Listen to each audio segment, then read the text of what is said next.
اور تمہارا 2-3 کروڑ سے یہ سودا مہنگا نہیں ہوگا، تو گویا اس طرح تمہارا فائدہ ہی فائدہ ہے۔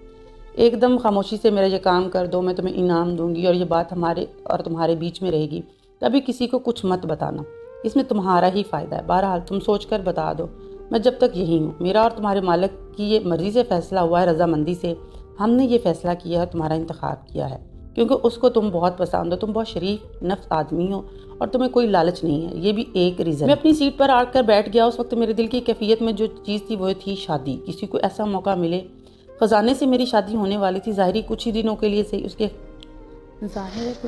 لیے صحیح، لیکن میں یہ لمحوں کا صدیوں سے انتظار کر رہا تھا۔ 2-3 کروڑ روپے ملنے والے تھے، ایسا سودا بہت کم سننے میں آیا ہوگا۔ میرے اندر کا انسان اس وقت پوری طرح سے جھوم رہا تھا، وہ انسان جو ایسی کسی خوشی کے موقع پر ہاتھ سے جانے نہیں دیتا۔ دل میں ایک کھلبلی سی مچ گئی تھی کہ یہ سب کچھ سچ ہے کیا؟ واقعی میرے ساتھ ایسا ہونے والا تھا۔ اس نے یہ کہا تھا کہ آفس میں کسی سے کوئی تذکرہ نہ کرا، لیکن آفس کے باہر تو کسی سے مشورہ کر سکتا تھا نا، اور ایسا صرف ایک آدمی تھا جس کا نام تھا اشرف، وہ میرا بچپن کا ساتھی تھا۔ میں وہیں اسے فون کرنے لگا، لیکن اس کا موبائل آف تھا۔ اتنی دیر میں آفس کے میرے پاس لوگ آ کر کھڑے ہو گئے کہ تم اتنا پریشان کیوں ہو، لیکن میں نے سب کو بہانہ بنا کر وہاں سے بھجوا دیا۔ اتنی دیر میں آفس بوائے میرے پاس آیا اور اس نے کہا کہ آپ کو مالک بلا رہا ہے، تو میں نے کہا جی میں آ رہا ہوں۔ اب فیصلے کی گھڑی آ گئی تھی، ہاں یا نہ میں جواب دینا تھا۔ مالک نے شاید اس لیے بلایا ہوگا۔ میں کچھ عجیب سے ساتھ لیے مالک کے کمرے میں داخل ہو گیا۔ بیٹھ جاؤ، مالک نے کرسی کی طرف اشارہ کیا۔ میں نے مالک کو ہمیشہ غصے میں دیکھا تھا، اکڑی ہوئی گردن کے ساتھ، لیکن اس وقت اس کے لہجے میں بہت نرمی تھی۔ میں کرسی پر بیٹھ گیا۔ میری وائف نے تم سے کوئی بات کی تھی؟ اس نے میری طرف دیکھتے ہوئے پوچھا۔ اس کے لہجے میں ابھی بھی وہی تھی۔ جی سر، اس نے کی ہے، میں نے جلدی سے کہا۔ تو پھر کیا سوچا تم نے اس بارے میں؟ اس موقع پر آپ ہماری مدد کر سکتے ہیں؟ جی سر۔ گڈ، اس کا مطلب یہ ہوا کہ تم تیار ہو۔ میں نے اسے اپنی میز کی دراز کھول کر نوٹوں کی ایک گڈی نکال کر اس کی طرف بڑھا دی۔ یہ 50,000 روپے ہیں ایڈوانس، باقی 2.5 لاکھ تمہیں بعد میں دے دوں گا۔ میرا خیال ہے کہ اتنی رقم تمہارے لیے کافی ہوگی، اور ہاں ایک بات کا خیال رکھنا، کسی بھی حال میں میں اپنی اور غزل کی بدنامی برداشت نہیں کروں گا، اور کسی کو بھی اس معاہدے ایگریمنٹ کی خبر ہوگی تو پھر یہ تمہارے لیے اچھا نہیں ہوگا۔ ظاہر ہے میں اس کا سخت بات کا کیا جواب دیتا، میں خاموش رہا۔ اب تو اپنی شادی کے انتظامات کرو، قاری صاحب پہنچنے ہی والے ہوں گے۔ تو میں نے ایک مکان میں تم دونوں کا رہنے کو بندوبست کر دیا ہے۔ شادی کے بعد تم 2 دن وہاں جا کر رہو گے، پھر غزل کو ساتھ لے کر کہیں اور چلا جاؤ گا۔ تمہارے ساتھ جو ہے غزل، وہ 1 ہفتہ رہے گی، اور اس کے بعد تم اس کو طلاق دے دو گے، اور شرعی طور پہ وہ سارے کام کرو گے جو ضروری ہوتے ہیں۔ بیگم صاحبہ کو کب طلاق دینی ہے، کب نہیں دینی ہے، یہ میں آپ کو بتاؤں گا جب اس کو طلاق، میرا مطلب عدت وغیرہ 6 ماہ تھی۔ اس قسم کے مسائل میں جانتا ہوں، وہ اپنی عزت کر چکی تھی۔ تم سے میں نے اور کچھ نہیں مانگا، صرف یہی کہا ہے کہ تم اس کو صرف کچھ دن اپنے نکاح میں رکھ لو۔ اس نے کہا جی سر، میں اس سے پھر دوبارہ نکاح کر لوں گا۔ اس نے کہا ٹھیک ہے۔ جلدی سے یہی کہا کہ معلوم کرنا چاہ رہا تھا کہ آپ رک جاؤ، میں آفس سے اپنے فرینڈ واپس آ گیا ہے۔ میں نے ان سے کہا کہ میرا دوست آ گیا ہے، میں اس کا نمبر ملا رہا تھا، میرے پاس پہنچے گا، ٹھیک ہے میں ریڈی ہو جاتی ہوں اور ہم مل کر چلتے ہیں۔ اچھا، تو وہ پھر آفس سے نکل گئے، دونوں حیران رہ گئے۔ یہ تو ہماری زندگی عجیب ہے، کیا تو بتاؤ مجھے کیا کرنا چاہیے؟ یار نہیں، ان سے لڑائی کس کام کی، تم ایسے کرو جو وہ کہتے ہیں وہ کر لو، اور اب تم نے اقرار کر چکے ہو تو اس لیے خطرناک آدمی ہیں وہ دونوں، یقیناً پھنس گئے ہوگے، اس لیے انہوں نے میری خدمت حاصل کی ہے۔ میں انہیں خدمات اپنی ضرور دوں گا، اور میں ان کا کوئی خریدار نہیں ہوں۔ انہوں نے مجھ سے مدد کی التجا کی ہے تو میں ان کی ضرور مدد کروں گا، اور وہ تمہیں خرید رہے ہیں، اور ایسے ہی سمجھ لو کہ دیکھو یہ بھی خالی ہاتھ مت رہ جانا۔ میں نے کہا کہ نہیں، میرا باقاعدہ نکاح ہوگا اور اس کے بعد ہی سب کچھ ہوگا، بعد میں کسی قسم کی کوئی پرابلم نہ ہو۔ ہاں تو وہ خود، میں یہی چاہتا ہوں، وہ تو خود یہی چاہتے ہیں کہ نکاح ہو، تو پھر تم اگر کوئی قباحت نہ ہو سمجھے تو حلالہ کر لو، اور ویسے بھی یہ ایک طرح سے ان لوگوں کی مدد ہوگی شاید، لیکن میں پھر اس آفس میں کام نہیں کر سکوں گا۔ چھوڑو کام کو، تم اپنا کوئی اور چھوٹا موٹا کاروبار شروع کر لینا، انہوں نے اتنے پیسے تمہیں دینے ہیں۔ اس بہانے سے قدرت تمہیں آگے بڑھنے کا موقع دے رہی ہے۔ اشرف کی جاننے کے بعد میں اس بارے میں سوچتا رہا، بالآخر یہی فیصلہ کیا کہ آپ جو ہو رہا ہے اس کو قبول کرنا پڑے گا، اور ویسے بھی اس سے یہ میرا کوئی نقصان نہیں ہوگا۔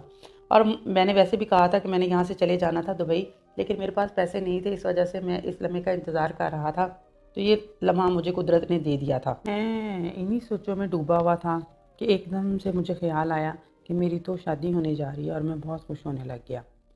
اس کے بعد آفس بوائے آیا، اس نے کہا کہ مجھے مالک نے بلایا ہے، اور اس نے مجھے یہ بتانے کے لیے بلایا تھا کہ کون سا مکان ٹھیک رہے گا اور کون سا نہیں رہے گا، لہٰذا اس کے پاس چلا گیا۔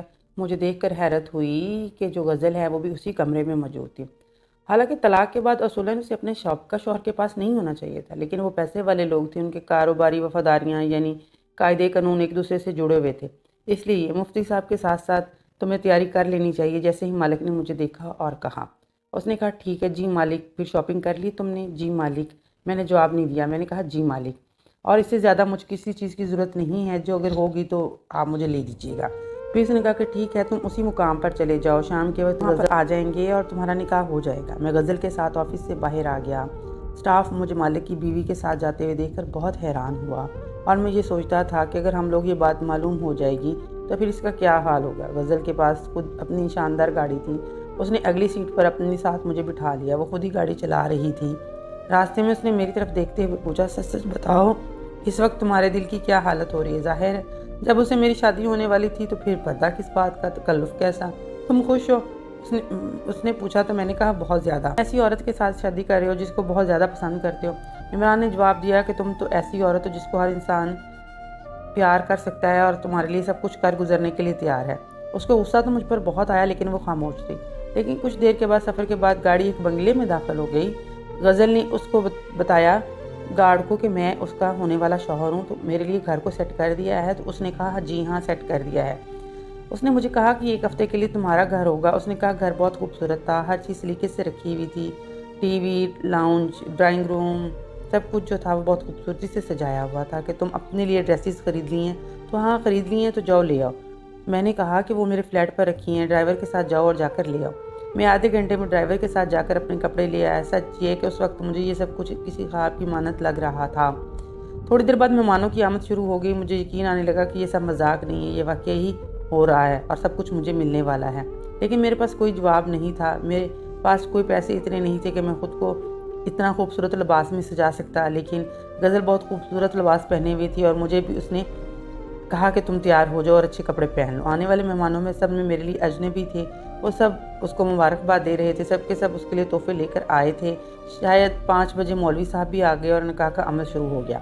باقاعدہ نکاح ہوا تھا، میرا جس طرح ہوا کرتا ہے۔ مسلمانوں کو رات کا کھانا بھی دیا جاتا ہے ولیمے کے طور پر، اس لیے انہوں نے میرا بھی ولیمہ کیا تھا اور سب کو کھانا کھلایا تھا۔ بڑا پرتکلف کھانا تھا، سب نے مجھے مبارکباد دی اور میں اس وقت خود کو بہت ہی افضل محسوس کر رہا تھا۔ آج ہی سب کچھ صرف ایک ہفتے کا خواب نہیں ہوتا، زندگی بھر کا ہوتا ہے۔ غزل نے محسوس نہیں ہونے دیا کہ میرے اور اس کے درمیان کوئی فرق ہے، یعنی اس کا پورا ہفتے تک اس نے میری بیوی بن کر میری خدمت کی، جیسے میں ہمیشہ کے لیے اس کا شوہر ہوں۔ ایک ہفتے کے دوران میں میاں بیوی کے ایک دوسرے کے جتنے قریب آ سکتے تھے ہم اتنے قریب آ گئے تھے۔ جیسے جس وقت گزرتا گیا میں سوچ رہا تھا کہ شاید یہ ممکن ہو کہ غزل خود ہی کہہ دے کہ میں نے آپ سے طلاق نہیں لینی، اس کی کوئی ضرورت نہیں ہے، اور اس کو مجھ سے محبت ہو جائے، طلاق ولاق کی کوئی ضرورت نہیں ہے، وہ میرے ساتھ زندگی گزارنا چاہتی۔ لیکن ایسے کیسے ہو سکتا تھا؟ ایک حد تک گزرتے مجھے پتہ ہی نہیں چلا تھا۔ جیسے ہی ایک ہفتہ گزرا اس کے تیور بدلنے لگے۔ ایگریمنٹ کے مطابق ایک ہفتہ ہو چکا ہے، اب تم مجھے طلاق دو اور جاؤ یہاں سے۔ یہ کیسے نہیں ہو سکتا کہ ہم ایک دوسرے کے ساتھ رہنے کی پلاننگ کر لیں؟ دماغ تو خراب نہیں ہو گیا تمہارا؟ اس نے کہا تم کیا سمجھتے ہو میں تمہارے ساتھ زندگی گزار سکتی ہوں؟ میں نے ایک ہفتہ گزار لیا، میرے لیے وہی بہت ہے۔ غزل کی اس بے رخی پر بہت دکھ ہوا تھا مجھے، لیکن میں جس طرح اسے شادی کرنے کے لیے مچل رہا تھا اسی طرح اسے طلاق دینے پر بھی مجبور ہو گیا۔ اسی شام کو میں نے اس کو طلاق دے دی اور طلاق نامے پر سائن کر کے اپنے پیسے لیے اور اس نے مجھے رخصت کر دیا۔ میں الٹا سا دل لے کر وہاں سے پلٹ آیا۔ میں نے اشرف کو فون کر کے بلا لیا، اس نے مجھے سمجھایا کہ ان کے ساتھ یہ کھیل کیوں رچایا گیا ہے۔ اس نے کہا کہ تمہارے ساتھ ایسے ہی ہونا تھا۔ میں نے کہا مجھے غزل کی عادت پڑ گئی تھی۔ تو اس نے کہا بھول جاؤ اس کو، آپ ادھر کا رخ بھی مت کرنا، ورنہ وہ لوگ تمہارے ساتھ کچھ بھی کر سکتے ہیں۔ تو یاد رہے کہ میں ان کے لیے صرف کھلونا کی حیثیت رکھتا ہوں۔ ظاہر ہے اس کے علاوہ اور کیا وجہ ہو سکتی ہے، لیکن اس انوکھی کھیل کی وجہ سے چند ماہ کے بعد مجھے معلوم ہوا کہ اشرف کی بیوی ڈیلیوری ہونے والی ہے اور وہ ہاسپٹل میں ہے۔ میں مبارکباد دینا ہاسپٹل چلا گیا اور وہاں میں نے مالک اور غزل کو دیکھ لیا۔ وہ دونوں ڈاکٹر کے کمرے سے باہر آ رہے تھے۔ مجھے دیکھ کر وہ دونوں ہی رک گئے۔ اشرف اس وقت اپنی بیوی کے کمرے میں تھا۔ ایک لمحے میری بات سمجھ میں نہ آئی کہ میں ان دونوں کو کیا کہوں، لیکن پھر مجھے اچانک یاد آیا غزل نے میرے ساتھ پورا ایک ہفتہ گزارا تھا۔ میں نے غزل کو دیکھا تو وہ ماں بننے والی تھی۔ میں نے غصے میں کہا کہ معاف کیجیے، میں اس وقت آپ کا ملازم نہیں ہوں، غزل کے سابقہ شوہر کی حیثیت سے سوال کر رہا ہوں۔ آخر جاننا چاہتا ہوں کہ 1 سال بعد تم یہاں اپنا چیک اپ کے لیے آئی ہو تو کیا تمہارے وجود میں پرورش پانے والی جو اولاد ہے وہ میری ہے؟ بتاؤ، جواب دو۔ مجھے غزل نے اپنی بیوی کی طرف دیکھا اور دیکھنے کے بعد وہ خاموشی سے سائڈ پر ہو گیا۔ تو غزل نے مجھے سمجھانے کے لیے آگے بڑھی۔ اس نے کہا کہ دیکھو ہاں یہ اولاد تمہاری ہے، لیکن یہ کسی مجبوری کے تحت میں نے اسے کلیئر کر دیا کہ کل کو وہ اس اولاد کا وارث نہیں خود کو کہلا سکتا، کیونکہ اس کا اس کے ساتھ کوئی تعلق نہیں ہے۔ میں نے اس کو یہ بھی بتایا کہ جو تم ہو تمہیں اس کام کا معاوضہ دیا گیا ہے، وداؤٹ معاوضہ تم نے کوئی ایسا کام نہیں کیا جس کے لیے تم اس چیز کے حقدار ہو۔ تم مجھ سے یہ اولاد نہیں لے سکتے، یہ میری اور جمشید کی ہے۔ پھر میں نے اس کو کلیئر بتا دیا کہ میں نے اس کو بتایا کہ ہاں یہ تمہاری اولاد ہے اور یہ ہماری مجبوری تھی۔ کیسی مجبوری؟ مالک اس قابل نہیں ہے اور ہمیں ہر حال میں اولاد کی ضرورت تھی۔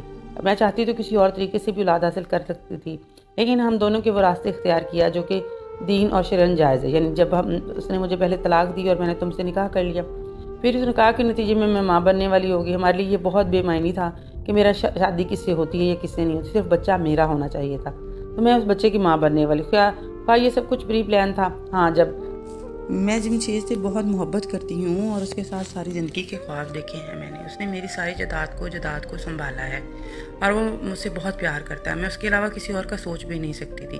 تم ایک سادہ لوہ انسان تھے اور تمہیں مجھ سے محبت بھی تھی۔ میں تمہاری آنکھوں میں ہمیشہ اپنے لیے محبت دیکھی تھی، اس لیے میں نے آپ کو استعمال کیا۔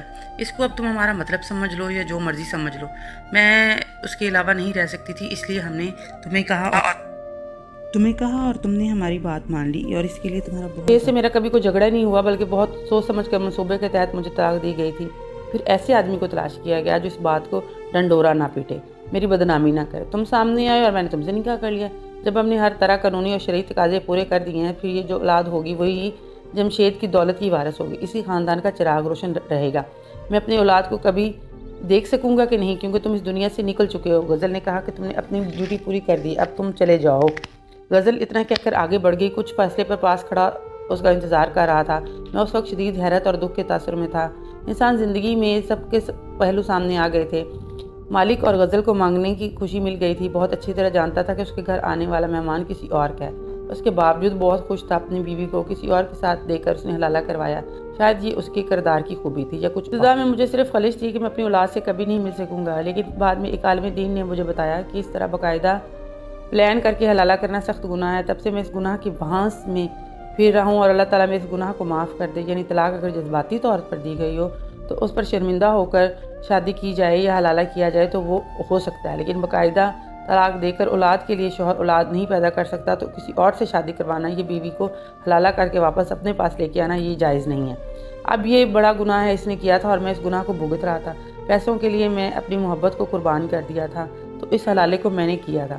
حالانکہ یہ حلالہ میں نے اپنے لیے نہیں کیا تھا، میں نے تو صرف باس کی عزت بچانے کے لیے کیا تھا۔